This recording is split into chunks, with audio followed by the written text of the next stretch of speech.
جبکہ آپ صلی اللہ تعالیٰ علیہ وسلم کی شان میں گستاخیہ کی جا رہی ہے، میڈیا کے ذریعے اسلام اور مسلمانوں کو بدنام کیا جا رہا ہے۔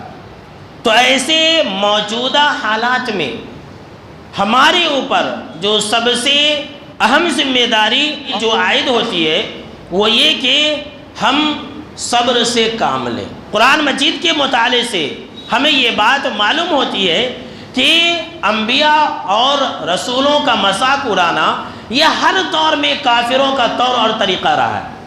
حضرت نوح علیہ السلام کا بھی مذاق اڑایا گیا تھا، جب سے لے کر کے آج تک اور قیامت تک نبیوں اور رسولوں کا مذاق اڑایا جاتا رہے گا۔ تو جب آپ نے یہ جانا کہ نبیوں اور رسولوں کا مذاق اڑانا یہ شروع زمانے سے دشمنان اسلام کا طور اور طریقہ رہا ہے، تو اللہ رب العالمین نے ہمیں اسی چیز کی تعلیم دی کہ ہم جذبات میں نہ آئے، ہم صبر سے کام لیں۔ اور اس کی تعلیم اللہ نے ہم سے اور آپ سے پہلے اپنے محبوب جناب محمد عربی صلی اللہ تعالیٰ علیہ وسلم کو دی تھی۔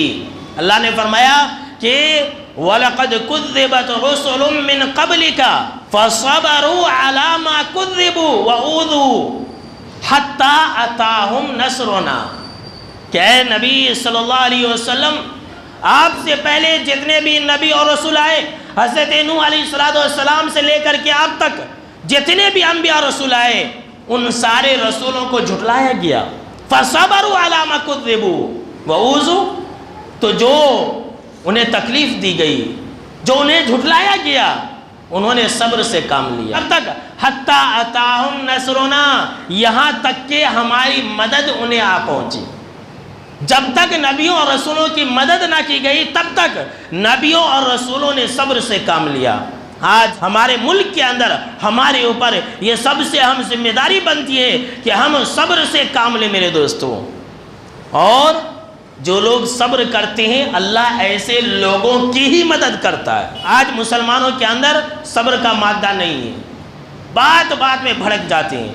دیکھیے اللہ نے قرآن مجید کے اندر فرمایا کہ یا ایھا الذین آمنوا استعینوا بالصبر والصلاۃ ان اللہ مع الصابرین، کہ اے ایمان والو تم نماز اور صبر کے ذریعے اللہ کی مدد طلب کرو، بے شک کہ اللہ صبر کرنے والوں کے ساتھ ہے۔ اب ذرا سوچئے کہ مسلمانوں کے پاس صبر ہے؟ نہیں ہے۔ مسلمانوں کے پاس نماز کی پابندی ہے؟ نہیں ہے۔ صبر اور نماز یہ دو ایسی چیزیں ہیں جس کی وجہ سے اللہ کی مدد حاصل ہوتی ہے، اور ہم ہندوستانی مسلمانوں کے پاس نہ ہی صبر ہے اور نہ ہی نماز ہے۔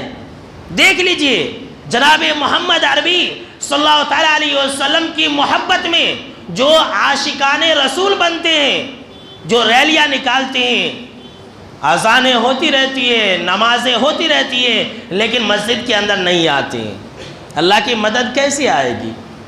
جذبات میں بھڑکیں گے، جذبات میں آئیں گے تو اللہ کی مدد کیسے آئے گی؟